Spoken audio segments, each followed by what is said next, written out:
한번 만들어 두시면 여기에 이 김치를 넣어서 물을 붓고 돼지고기 넣고 끓인 다음에 소금 간만 하면은 돼지고기 김치찌개가 되는 거고요. 참치 집어넣고 끓인 다음에 간만 맞추면 참치 김치찌개 되는 거고, 요렇게 넣고 볶아주면 그냥 김치 볶음밥이 되는 거고요.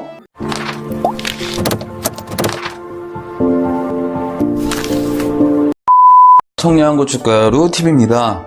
지금 이제 김장 아마 거의 다 하셨을 거예요. 그런데 보통 작년에 남았던 묵은지가 많이 남아 계신 집들이 많은데 저희 집도 마찬가지고, 묵은지 남은 거 대부분 보니까 어떻게 하냐고 물어보면 묵은지 김치찌개나 이것저것 끓여 드시다가 남으면 버린다고 하시더라고요. 그래서 제가 남은 묵은지 가지고 만들 수 있는 만능 김치볶음을 한번 좀 알려드리려고 해요.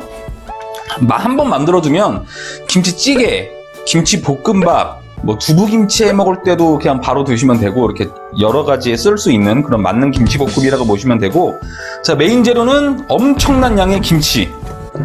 요게 양이 4포기예요. 4포기. 4포기를 준비했는데 요거를 한꺼번에 다 볶아서 여러 가지 김치 관련 요리에 쓸 수 있는 그런 방법까지 다 알려드릴 거예요. 들어가는 재료를 말씀드리면, 양파가 1개 반 정도가 들어가요. 양파가 1개 반 정도 들어가고,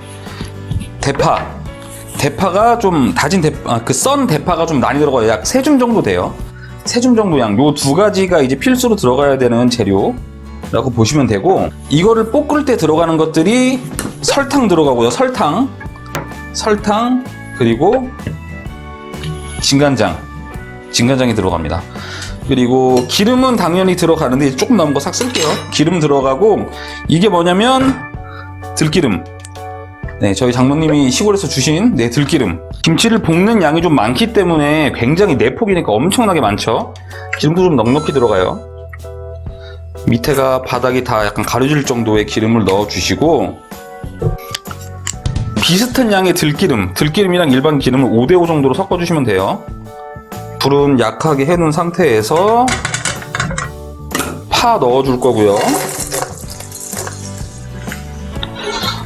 요거는 조금 오래 볶아주시는 게 좋아요. 약불로 집어넣자마자 1, 20초 후딱 볶는 게 아니라 약불로 해서 좀 어느 정도 이렇게 파기름이 나올 수 있게끔 약불 정도로 해서 좀 볶아주시면 돼요. 어느 정도 노릇노릇해질 때까지. 여기에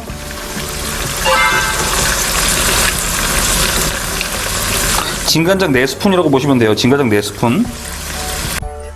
진간장의 양은 김치 한 포기당 한 숟가락이라고 생각하시면 돼요. 김치 한 포기당 한 숟가락. 어차피 진간장을 넣는 거는 거의 짠맛보다는 향을 내기 위함이라서 진간장을 넣는다고 해서 그렇게 간이 많이 세지지는 않는데, 아주 만약에 우리 집 김치가 진짜 엄청 짜, 그럴 경우에는 반 정도로, 한 포기당 반 스푼 정도로 줄이셔도 돼요. 이 상태로 어느 정도 볶아줬으면 여기다가 양파도 같이 넣어서 볶아주고요. 자, 지금 양파 넣은 이후로는 불은 강하게 해서 볶아주시고, 양파 넣고는 그렇게 오래 볶을 필요는 없고, 이 정도 볶아줬으면 아까 준비된 김치 4포기를 다 넣도록 하겠습니다. 꽉 찰 거예요, 아마 거의. 자, 김치를 넣었으면 설탕을 넣어줄 건데, 설탕도 진간장이랑 똑같은 비율이에요. 김치 한 포기당 한 숟가락. 지금 4포기 들어갔죠. 4포기 들어갔으니까 설탕 4숟가락 넣어줄게요. 포인트는 김치 한 포기당 진간장과 설탕 한 스푼씩이 들어가야 맛있습니다.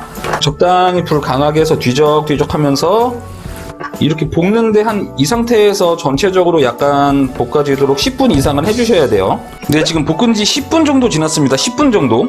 그렇다면 여기서 끝이냐? 그게 아니라 사실 지금부터 이제 시간이 좀 걸립니다. 여기에 뭘 넣어주냐면, 물을 종이컵 기준으로 약 2컵 반 정도 양을 넣어줍니다.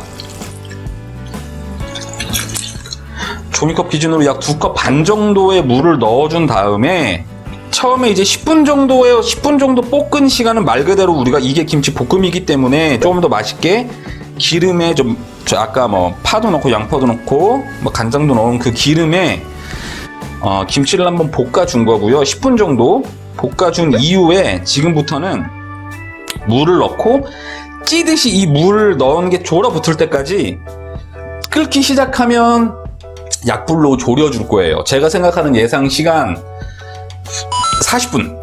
여러분들이 하실 때는 약 10분에서 15분 정도에 한 번씩 이렇게 뒤적뒤적만 해주시면 돼요. 아까 물 넣기 전 양 정도의 전 양 정도로 물이 줄어들 때까지 끓기 시작하면 약불로 불을 켜두셔야 돼요. 근데 이따가 완성본을 가지고 올게요. 네, 지금 약 한 50분 정도, 이제 50분 정도 저는 불을 켜놨고요.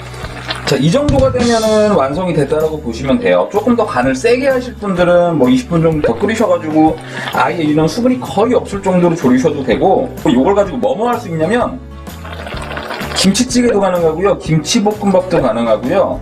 예를 들어 요거를 가지고 뭐 김치 덮밥 같은 거를 해 먹어도 되고, 두부김치를 해서 두부김치로 그냥 드셔도 돼요. 방금 만든 볶음김치 가지고 바로 볶음밥을 해볼게요. 김치볶음밥. 우선 기름을 조금만 둘러주시고요. 기름을 좀 둘러주시고, 김치는 어느 정도 준비했냐? 밥 숟가락으로 좀 넉넉히 퍼서 4스푼 넣었어요. 4스푼. 네, 방금 볶은 김치 밥 숟가락 기준으로 4스푼 넣었고요. 밥 한 그릇 넣어서 그냥 볶아주시면 돼요. 참고로 이 볶음김치가 내포기 기준으로 봤을 때 제가 진간장을 4스푼 정도밖에 안 넣었어요. 추가 간을. 사실 이 볶음김치의 간은 그렇게 엄청 세지는 않아요. 그래서 좀 넉넉히 넣은 거고요. 왜냐면 우리가 김치볶음밥 할 때 소금도 넣고 고추장도 넣는데 이거는 그런 게 아무것도 안 들어가니까 조금 볶음밥만 할 거면 다른 것보다 약간 넉넉히 넣어 주셔야 돼요, 김치를. 네, 그냥 이렇게 해서 드시면 돼요. 네, 이렇게 해서 만능 김치볶음이랑 그걸로 만든 김치볶음밥까지 완성을 했어요. 한번 만들어 두시면 김치 관련된 요리는 대부분이 쓰일 수가 있으니까 남은 묵은지 버리지 마시고요. 이렇게 한번 만들어 두신 다음에 냉장 보관하시고, 틈틈이 이런 김치 관련된 음식, 김치볶음밥 같은 것도 너무너무 짧은 시간에 할 수 있으니까 한번 해서 드셔보셨으면 좋겠습니다. 네, 오늘 영상 여기서 마무리하고요. 마지막으로 좋아요랑 구독 부탁드리면서 마무리하겠습니다. 감사합니다.